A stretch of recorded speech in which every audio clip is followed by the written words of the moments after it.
This is a Chrysler Pacifica, and here's the seat controls. If I move this back and forth, the whole seat goes forward. I can also tilt it this way. This is the lumbar, and this is the back of the seat to go back and forth. I can tilt the entire seat. Now the back is not working, but if you can hear,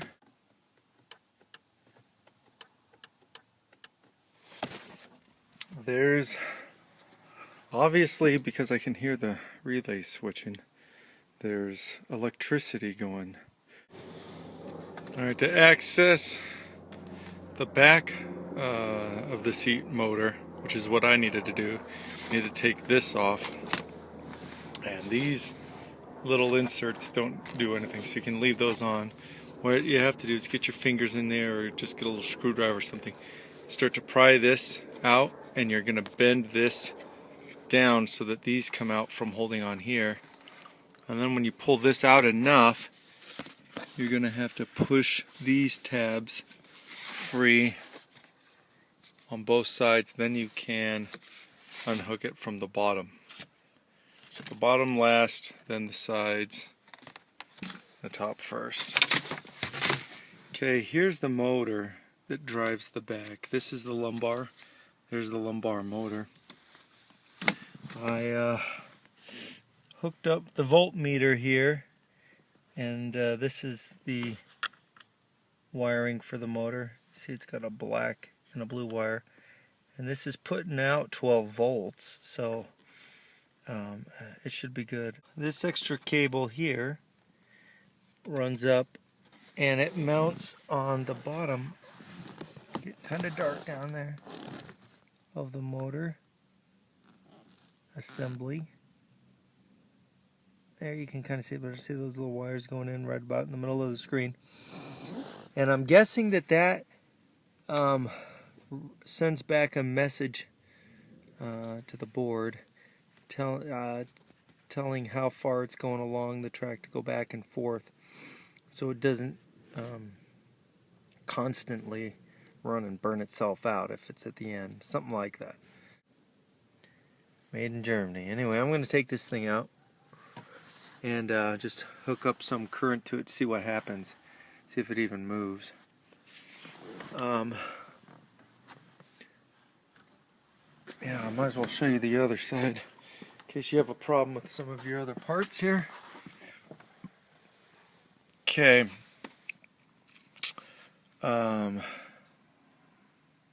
Let's see if I can remember. This one is heating, and this one's lumbar, in case you have to work on those. And then you have your other motors down in here hooked up, but mine are working fine. And that's the box that's attached to the bottom of the seat right there with two Phillips screws. If you take out the two middle connectors, you can pull it back and pop open the top and take a look at it. But mine seems to be working fine. I think it's just the motor, so I'm going to pop the motor out.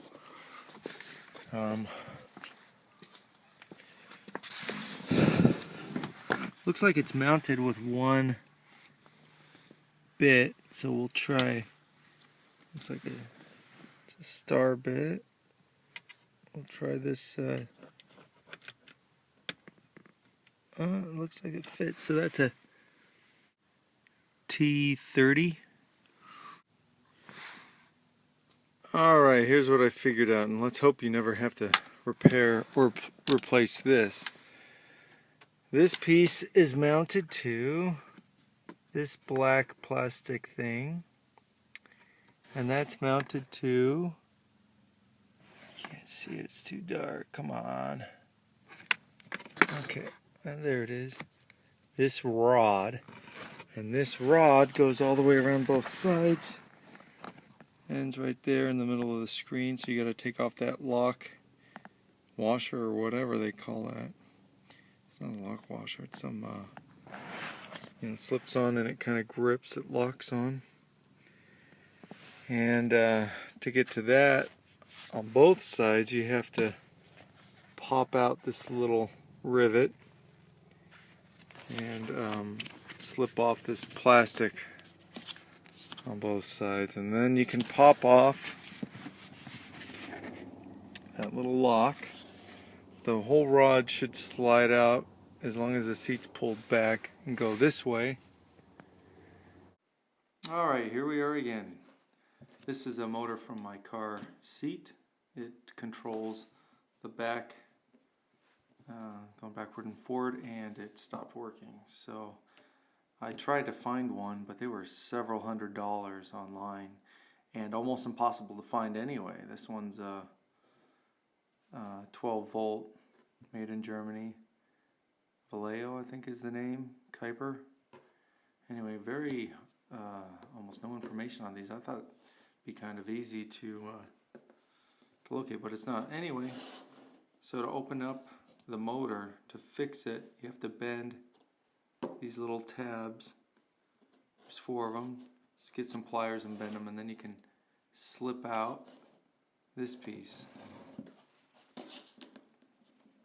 And if you don't know how motors work, you have this copper wire around, coiled around, and right here it's you can see the marks left. This spins, but on this copper bit here are these 2 opposite connectors right here that push up against it, and it alternates the electric current back and forth as it spins. So there's always one touching this little cylinder of copper. You can see the splits in it. So it keeps flicking and contacting alternately to make the motor spin. Anyway, enough of the lesson about motors. What you need to know is that these little deals that are pushing up against it can wear out. And I've already opened this one, and there's a spring behind it that's can get lost, so careful with that.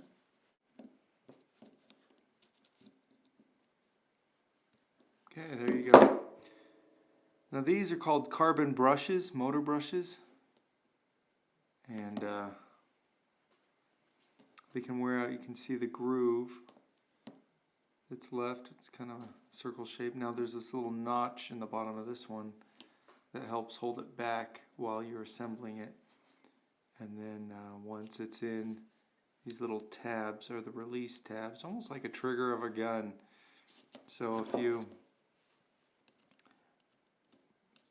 a toy gun, if you cock it back, it locks the clip, and then if you pull this little trigger, watch. See that? So if you try to insert it without these pushed back, it won't go. It'll get stuck on the lip of the copper cylinder. Anyway, so I have to just replace these. Problem is it wore these down so much that they're not making contact, and thus there's not a complete circuit. So anyway, I got some of these from our good friends in communist China for $1.60, and that includes shipping. So the measurement on this one is 4 centimeters by 4 centimeters by 10. And I think it should fit perfectly in there. If not, you can just shave this down. These are just carbon, just like a pencil lead, so they're easy to alter if you need to. Alright, so let's get started. Gonna get rid of this one. I'm gonna leave some of this copper thread there. And this one doesn't have a trigger. It does have a beveled edge though on top. So these bottom edges are square, and those slight bevel, see, you can see the glint. It's shiny and so anyway, those bevel edges face up, on there because it's not a perfect square in there. I don't know why they are like that, they just are. So I'm going to turn this around to the underside here. And I'm going to copy, at least try to, I've never done this before. Should work though, let's see. I'm going to put in a groove in the same location, if I can, as the old one. So I'm going to dig it out. Let's see if I can do it.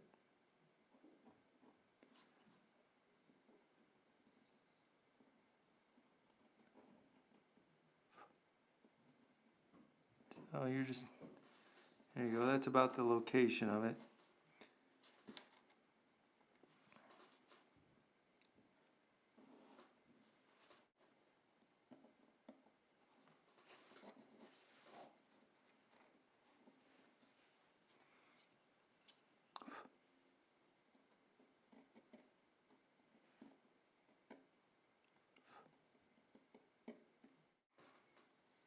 Alright, now the second one.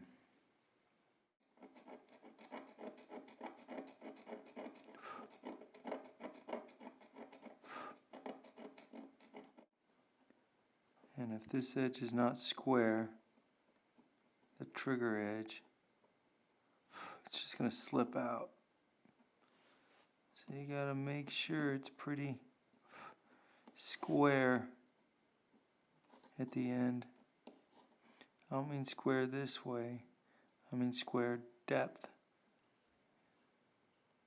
This has got to be straight up with not curve on it. Kind of hard to hold this thing. You can't clamp it or anything, you'll just crush it into dust. Alright, let's try that. Shove it in there. And I'll do the spring first. This spring might be too big.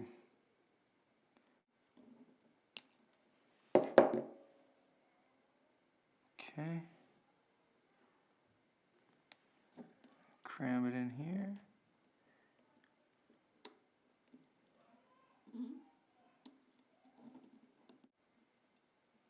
I'm going to cut off a tiny bit more of this spring. Better to cut too little than too much, or you'll be hunting for a new spring. And just a tiny touch of solder.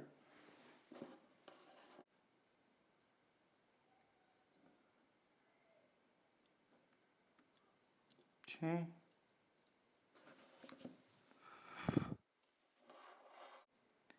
Okay, now it looks like we're going to have to loosen this up. There we go, bend this up, bend it a bit. It made it stiff, so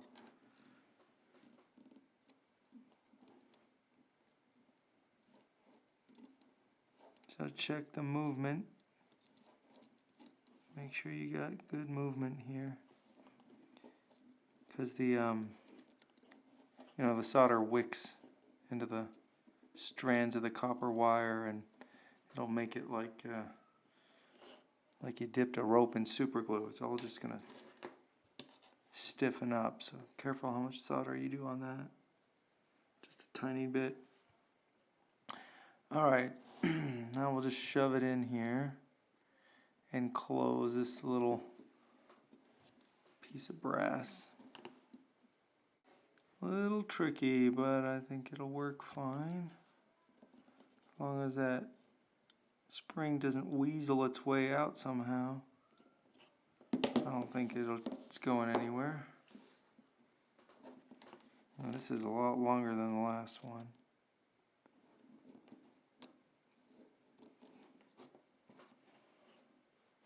Let's see what happens. Let's see if we can lift this trigger up. Keep it locked. Yeah, it's slightly locked in place. I don't know if that's back far enough. Probably not. So I'm gonna do the same thing to this other side. and solder the wire right there on the edge of that little piece of copper. Alright, I can tell that this is going to be too long and that it will get in the way. I'm going to shave off some. Almost a little saw might be better, but we'll see how it works. Maybe if I just score it all around and try to snap off a chunk. You know, I'm just going to grind this down on a belt sander. Actually, a belt sander is a little overkill. All I used was some sandpaper, and it works real fast. So this one should be the right size. I might take the old one out and do the same thing to it, but let's go ahead and now pop this one in. Alright, I put in this one, and the trigger system and everything, look, it's held back. Works pretty good. So I'm just going to take this first one I did and sand it down, pull it out. I pulled it out of the clip, and I'm just going to sand it down to the right depth. I have a little scratch on it. You can kind of make it out right there. That's where I'm going to go to. Yeah, I couldn't find the exact size on eBay. I could only find a 4x4x10. And I come from China pretty quickly. I'll shove it back in. I'm a little worried about how many times I've opened and closed this now. It's going to fail on me. So, again, these little triggers, they hold the carbon brushes back. And they're called brushes because they brush up against the motor, but they're not what you regularly think is of a brush. Alright. Now I line it up, and these triggers should engage automatically once it's in. There's something in the way.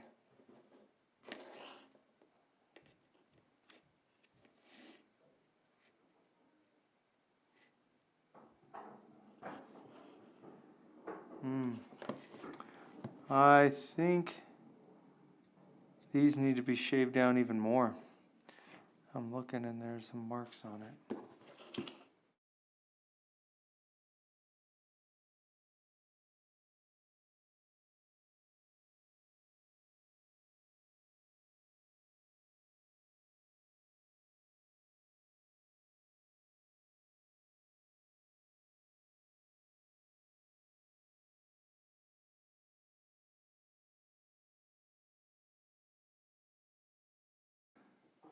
They actually look a lot like, I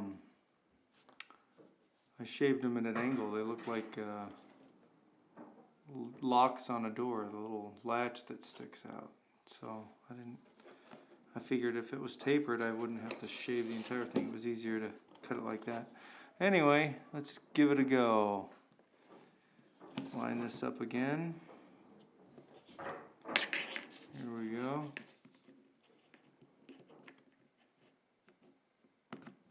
Yeah, that was it. Went in perfect. Now we just bend these back in place, and we can hook it up and see if it works.